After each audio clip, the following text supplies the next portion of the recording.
You ever feel like you're drowning in information? Oh, yeah, every single day. It's just this constant flood of articles, studies, data. I know, right? Like you almost wish there was a mental fast forward button so you could just instantly understand all the important It's stuff. kind of shortcut. Yeah, exactly. Well, what if I told you there might be a way? Mm. A way to visually organize and really grasp even the most complex information quickly and thoroughly, too. Now you've got my attention. Are we talking about like speed reading or something? Not quite. Think more along the lines of multi-relational semantic maps.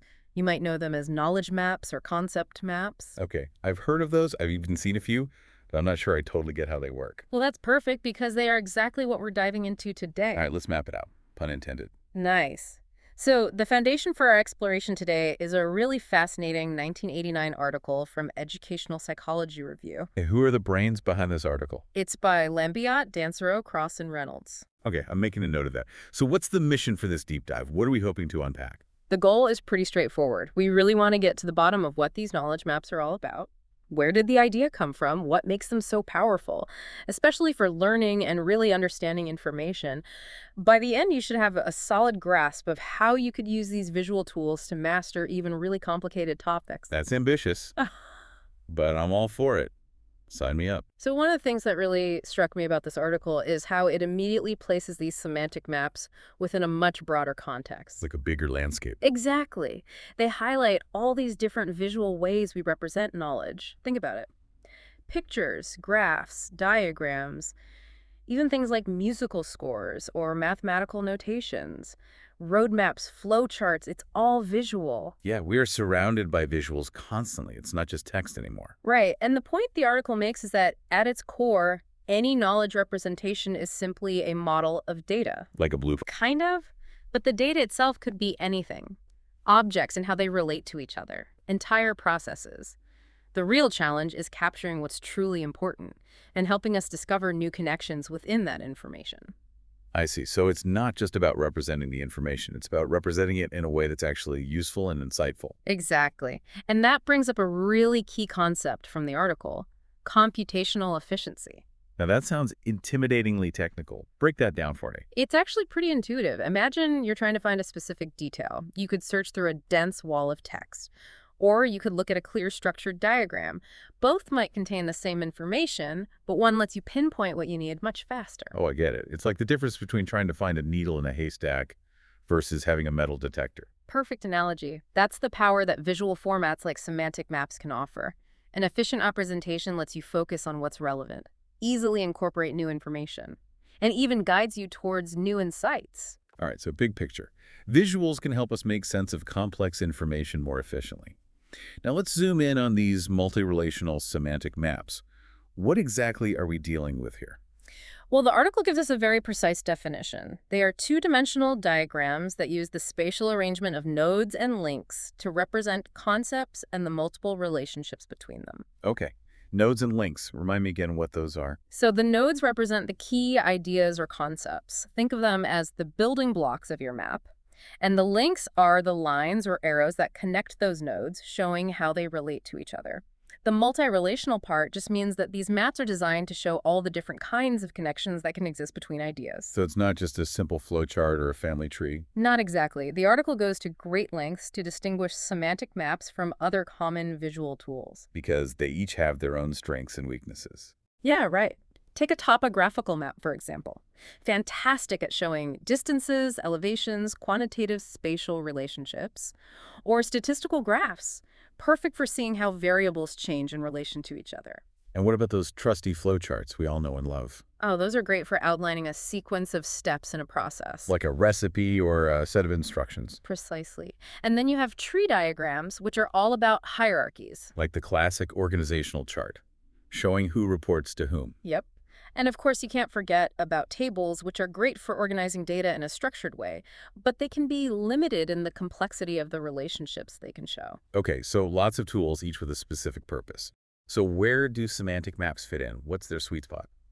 The article argues that they're more versatile than some of these other tools. The goal with a semantic map is to capture the strengths of visual representations, that ability to see connections at a glance, while still keeping the flexibility and nuance of language. So they're not just for one specific kind of information or relationship. Right. They're designed to show those intricate webs of connection that exist in all sorts of complex topics in a way that's both visual and easy to understand. I'm starting to see the appeal, but the article also mentions this discrepancy, this gap between how much potential these alternative systems have and how little we actually understand about designing and using them effectively. What's that all about? It's one of those things that makes you step back and think. We've spent centuries refining and studying how we use language, both written and spoken. But we're still kind of fumbling in the dark when it comes to visuals. In a way, yes. The article highlights this interesting fact. Our knowledge about how things like roadmaps, individual pictures, statistical charts, or even simple network diagrams actually work was surprisingly limited at the time. It's like we rush to embrace visuals without really taking the time to understand the science behind them. Exactly. And, it's not like the need for these alternative ways of representing information is going away. Especially in our world of information overload. Right. The article points to how advances in computer hardware and software have made it so much easier to create and share these visual representations. Websites, presentations, everything is visual now. So the technology has gotten ahead of the science in a way? Precisely. The article's point is that the application of these visual systems is accelerating much faster than the research into whether they actually work and how we can make them better for learning and comprehension. So we need to catch up on the research front. We do. So where did this whole idea of knowledge mapping even come from? Yeah, I'm curious about the historical roots. Well, the article traces it back to practical tools like flow diagrams and organizational charts. Those have been around forever, haven't they? Oh, yeah. Businesses and engineers have been using them for a long time to visualize processes and structures. It's a very logical way to map out a workflow or a chain of command. Exactly. And then in computer science and cognitive psychology, you have the emergence of semantic networks. Networks in our brains. Well, that's the idea. The article specifically mentions Quillian's work from 1968, where he proposed that our memory might function as a network of interconnected concepts. So those concepts are like the nodes and the connections between them are like the links. Exactly. It was a groundbreaking idea, and it influenced how we started thinking about representing knowledge externally. It's fascinating how our understanding of the brain can shape how we design things in the outside world. And there's another influence that the article mentions, propositional structure models. I'm not familiar with those. Basically, these models view information as linear strings of related ideas, kind of like sentences, but with a focus on the underlying relationships between the concepts. And importantly, they showed how you could transform these linear strings into node link networks and vice versa. So you could take a sentence and turn it into a mini knowledge map. Yeah, that's a good way to think about it. Then specifically in education, the article points to a 1971 article by Hanf as the earliest documented use of these multirelational maps. So the idea was already starting to take root in classrooms. It was. But one thing that the article highlights is the lack of a unified theoretical basis for a lot of these early mapping approaches. Meaning people were doing it, but not necessarily for the same reasons or with the same goals? Yeah, developers were drawing on general ideas like schema theory, Gestalt principles, or advanced organizers, but these connections were more intuitive than rigorously researched. So it felt right, but they didn't necessarily know exactly why. Right, and this lack of a shared foundation is reflected in all the different terms that were popping up. Concept maps, semantic maps, mind maps, networks, webs, graphic organizers. It's like everyone was speaking a slightly different dialect. Exactly. So we've got the historical context. Now let's get into the specifics. The article dives deep into one particular system, the TCU Knowledge Mapping System. TCU. It stands for Texas Christian University. They've been one of the pioneers in this field. So why focus on this one system? What makes it special? The authors present the TCU system as a really well-defined example of a multirelational semantic map approach. And since they were heavily involved in developing it, they really understand the ins and outs. So it's like a case study, a detailed example that we can then use to analyze and compare other mapping styles. That's the idea. They break it down into two main parts. Its structural properties, what the maps actually look like, and its dynamic properties, how they are created, understood, and used. Okay, let's start with the structure. They seem to really emphasize the links. Yeah, in the TCU system, the links are crucial because they explicitly show the relationships between the concepts represented by the nodes. And they don't just draw a line. They actually name the links. Right. They use a standardized set of abbreviations to label each link so you know exactly what kind of relationship is being shown. The article mentions figure 1 as an example of these links types. Yeah, things like leads to, is a part of, or is a characteristic of. So it's not just connecting ideas, it's telling you how they connect. Exactly. It adds a lot of precision to the map. But why limit the number of link types? It seems like there could be endless possibilities. Well, they explain that they kept the number of core link types relatively small to align with the limitations of our short-term memory. It makes it easier to process. Makes sense. Don't want to overload people. But they also point out that this core set can be expanded with links specific to certain subjects. Like you might have a link that says, proves in a math map. So you can tailor it to the specific domain of knowledge? Yeah, it's about striking that balance between a general framework and the needs of a particular subject. What are the main advantages of having these named links for the person creating the map and for the person reading it? Well, for the map maker, these named links act as a guide. It's a process they call relationship-guided search. Explain that to me. So you start with a key concept, and then you systematically ask questions based on the different link types. What are its characteristics? What are its causes? What are its components? And so on. So it forces you to think about the concept from multiple angles. Right. It helps you explore the topic more thoroughly and ensures that your map is comprehensive. And for the reader, those named links remove ambiguity. You know exactly how the ideas are connected. And it makes it much faster to find specific types of information. Like if I wanted to know all the parts of a system, I could quickly scan for the is a part of links. Exactly. It makes the map a much more efficient tool for understanding and using the information. I see. And the article also talks about link modifiers. Yeah, these are little symbols that you can add to the link labels to make the relationships even more precise. Like what? Things like a question mark to indicate a tentative or uncertain relationship, or plus and minus signs to show positive and negative associations. That seems especially important in fields like science, where you need to be very specific about the nature of the relationship. They say that. They believe these modifiers are crucial in complex fields like science and math. Okay. And what about the directional arrows on the links? The arrowheads serve two purposes. First, they make the relationship even more precise by showing the direction of influence or the flow of a process.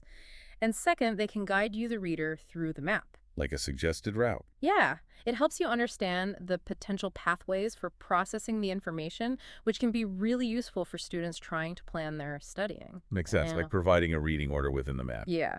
And there's one more detail about the links that they mention.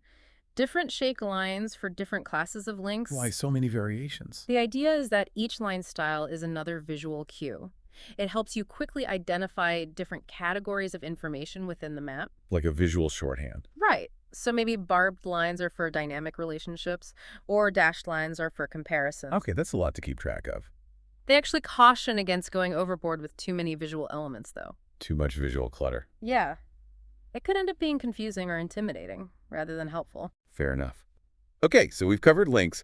Now let's talk about the nodes, the bubbles or boxes that contain the actual concepts. Okay, so the article highlights two main things about nodes: their visual appearance and their content. Just like with the links, how a node looks can communicate information. Like its importance or the type of information it contains. Yeah, maybe a really important concept has a bold border, or a definition is always in a triangular node. So it's a way to visually categorize the information at a glance. That's it. And then you have the content itself, which is obviously important. Most nodes contain words or phrases, key ideas or propositions, but they can also include pictures, mathematical formulas, symbols. So they're not just text boxes. No. They can be very diverse. They also point out that some nodes can function as placeholders. Placeholders. Yeah, like a node that simply says, see map 2 for details. It helps with navigation through a large map. And some nodes act as pointers to related information, much like headings or references in a text. So they have different functions within the structure of the map. Exactly. So it's more than just a label in a bubble. Okay, so the next thing they talk about is spatial configurations. Yeah, this is where the arrangement of the nodes in space becomes really important. Like the overall layout of the map. Right. They strategically use spatial arrangement to clarify the organization of the subject matter and to give you another way to access subcategories of information. So the layout itself communicates meaning. Precisely. They draw on Gestalt principles of perception here. Gestalt. It's a school of psychology that focuses on how we perceive and organize information visually. Things like symmetry, similarity, continuation, parallelism, visual gaps representing missing information are intentionally employed. So they're using our natural tendency to see patterns to help us understand the information. Yeah, our brains are wired to look for patterns and make connections visually. They're tapping into that. Very clever. And they also mention using knowledge prototypes. These are like common structural patterns that you find in different domains of knowledge. Like what? Well, they give examples like descriptive hierarchies. Think of the classic Linnaean classification system in biology, or step-by-step logic or action chains, like the steps involved in a scientific experiment, or clusters of related concepts, like the different theories of personality in psychology. So different ways that knowledge tends to be organized. Exactly. And the way the links and nodes look can be adjusted to highlight these underlying structures. Figure 6 in the article gives some concrete examples. So it's like giving the map an inherent architecture that mirrors how the knowledge itself is structured. I like that, a visual architecture. And finally, they discuss something called map unit formats. None of those. It's about defining the scope of a single map, kind of like a chapter in a book or a unit in a course. Like how much information should one map contain? Right. They say you could have one huge map that tries to cover everything. But that could get pretty overwhelming, couldn't it? It could, especially for really complex topics. Too much information crammed into one visual space. Makes sense. What's the alternative? They suggest using a hierarchical set of interconnected maps. So breaking it down into smaller chunks. Exactly, like geographical maps that have insets to zoom in on specific regions. Okay, I can picture that. So how would that work in practice? Well, one method they've explored is what they call a map sandwich. Interesting name. Yeah. It's basically 3 layers. You start with an overview map. That's your top slice of bread. Then you have pointer nodes that link to more detailed maps covering specific subtopics. Those are your fillings. And then those detailed maps might link to a synthesis or review map that brings it all back together. That's your bottom slice of bread. Yep. It's all about breaking down the information into manageable visual units. I like that. Bite-sized learning. And the article points out that figures 2 through 8 are organized in this sandwich format, although they're missing the final review map in the illustration. So it's a way to tackle complexity without overwhelming the learner. Precisely. They also note that smaller maps are just more practical to work with, especially in classrooms, and they might be easier to encode into memory. Okay, so we've got a good handle on the structure of these TCU maps. Now, what about the dynamic properties? How are these maps created and actually used? Yeah, this is where things get really interesting. Because the authors acknowledge that with so many design choices, a lot of decisions in creating these maps still rely on intuition, what they call face validity. Because there's not a ton of hard research to guide us yet. Exactly. They predict that map styles will keep evolving over time, much like writing styles have. So it's a field that's still under development. It is, but they do outline some general guidelines for creating and using these maps. Okay, let's start with map production. They talk about 2 main approaches, top-down and bottom-up. What's the difference? With top-down, you typically start with an expert, someone who already has a deep understanding of the topic. They can figure out the overall structure of the map, the underlying knowledge prototype. So they're providing the big picture framework. Right, and then they use that relationship-guided search we talked about earlier, systematically asking questions based on the different link types and filling in the details. So they're the architects and the builder. Yeah, and then they use those Gestalt principles and visual cues to make the map clear and visually appealing. And finally, they choose the right map format, single map or map sandwich. Okay, that makes sense. What about bottom-up? Bottom-up is more for someone who's new to the topic. They start with a few key ideas and use that same relationship-guided search to build little localized maps around those initial concepts. So they're starting with the pieces and then fitting them together. Exactly. Once they have a bunch of information mapped out, they look for organizational structures or knowledge prototypes that emerge naturally. Like patterns in the data. Yeah. And then they can reorganize, expand, refine using those visual principles, and finally choose the appropriate map format. So it's more exploratory. Discovering the structure as you go along. It is. It's a very different way of working. Okay. So now let's shift gears to the user's perspective. How are these maps meant to be processed or understood? The article emphasizes that the first step is just becoming familiar with the conventions of the map. Like learning the language of the map. what the different symbols and styles mean. Exactly. Once you have that down, their recommendation is to start by scanning the entire map. Like taking a mental aerial view. Yeah. Just get a sense of the overall structure. Look for patterns, symmetries, identify any gaps in your understanding, notice anything that's visually emphasized, and try to figure out the underlying knowledge prototype. Is it a hierarchy, a sequence, an argument? This initial scan helps you figure out how to approach the map and allocate your study time. So it's about strategizing before diving into the details. Exactly. And if no specific processing route jumps out at you, they suggest just reading the map systematically. Top to bottom, left to right. Yeah. Translating the visual information into your own internal speech as you go to help with encoding. And what about taking notes or marking up the map as you go? They encourage that. It's all about active engagement, and they even suggest trying to form mental images of the spatial relationships in the map as an aid for recall. So later on, when you're trying to remember the information, you can access that mental map. That's the idea. They even talk about using a combination of mental imagery and relationship-guided search to retrieve specific details. It's a very active way of using these maps, not just passive observation. Absolutely. The more active you are, the more you'll get out of it. Okay, so the article then shifts gears to a broader perspective. They present a taxonomy of map devices. Why this comparison? It's all about giving you a framework for thinking about the different ways maps represent relationships. Because all maps, regardless of their style, rely on some combination of three main signaling devices: And what are those? spatial layout and location, the type of node used, and the type of link employed. So the building blocks of any knowledge map. Yeah. And their argument is that the better a mapmaker optimizes these three, the more computationally efficient the map will be. Meaning it's easier to use and understand. Exactly. To illustrate this, they show examples of different maps. Figures 9 through 13 each focus on just one of these devices. Figure 9 is all about spatial arrangement. Figure 10 uses different nodes, and Figure 11 primarily relies on links. Then Figure 14 shows a hybrid map that integrates all three. So it's a way to see the strengths and weaknesses of each approach. Yeah. And they even tried to map some of the same information using different styles to show how they can vary in their effectiveness, although they admit it was tough to make the information content perfectly equivalent across the maps. So let's break down these different approaches, starting with maps that rely primarily on spatial location. How does that work? Well, the basic idea is that relationships are implied by how things are grouped together in space. Like if two concepts are close to each other, we assume they're related somehow. Exactly. You might use headings or labels to clarify these groupings or draw boundary lines, but a purely spatial map really depends on the effective use of white space to create those visual connections. It reminds me of how a table or a menu organizes information. That's a good comparison. Figure 9 in the article is an example of this purely spatial approach.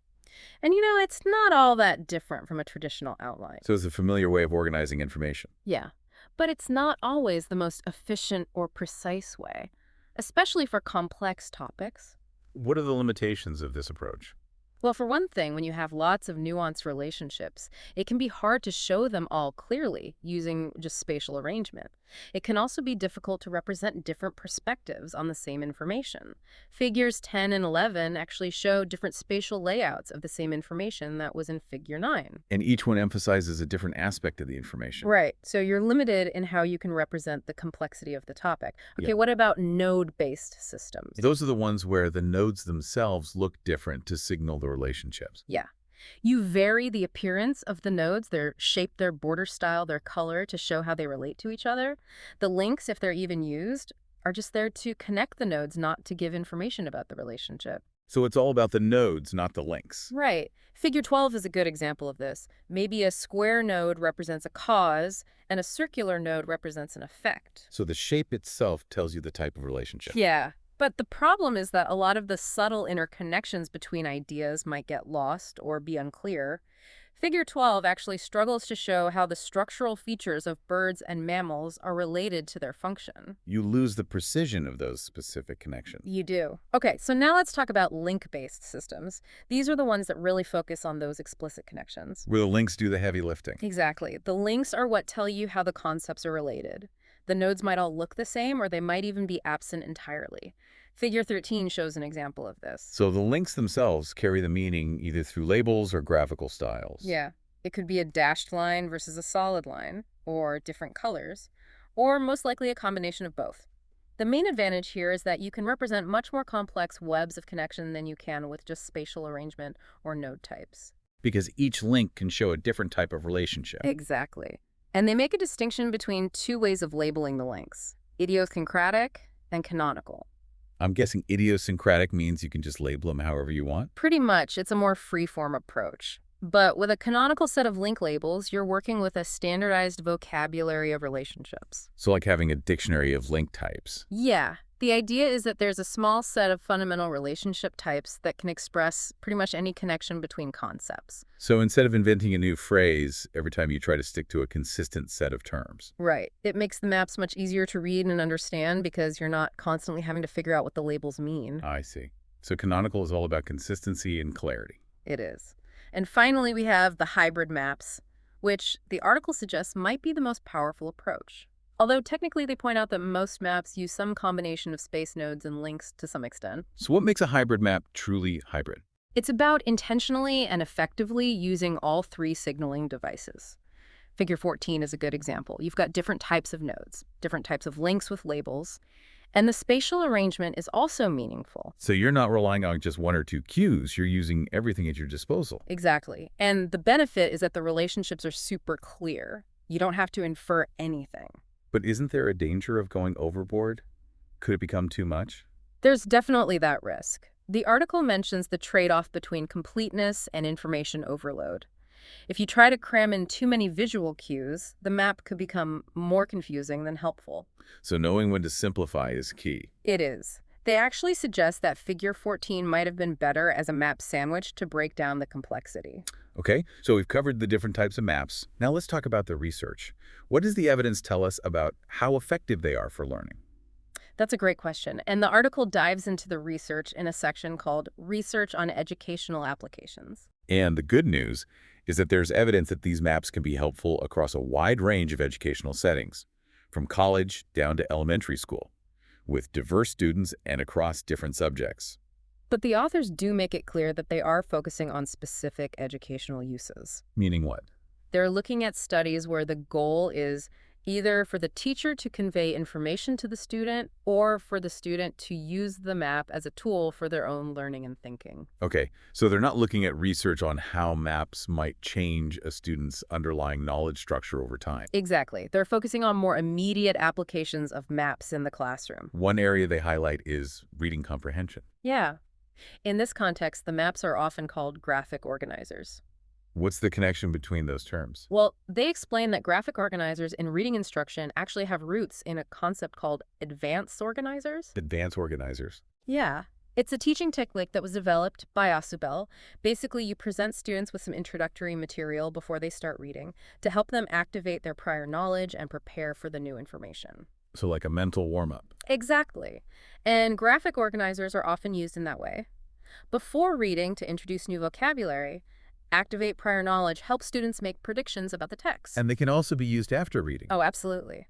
To reinforce vocabulary, help students summarize the text, make them more aware of different text structures, like compare contrast, or to just stimulate discussion and clarify complex issues. So they're a versatile tool for reading comprehension. They can be, but the article points out a significant limitation with a lot of graphic organizers, as they're often used. What's the catch? The links are often not labeled, so you're left to infer the relationship between the concepts, which introduces ambiguity and can make the organizer less effective. Oh, I see. So it's like having a map with roads but no street signs?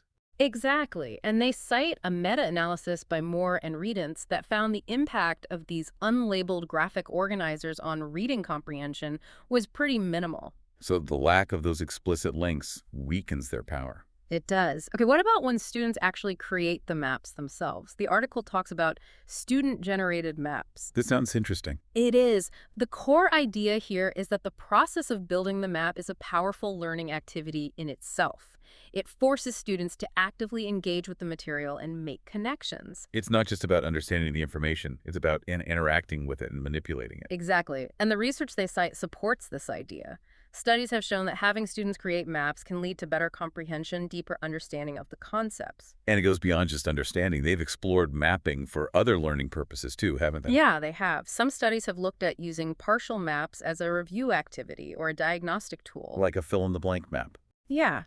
It's called a closed task, and it can be a good way for teachers to check for understanding.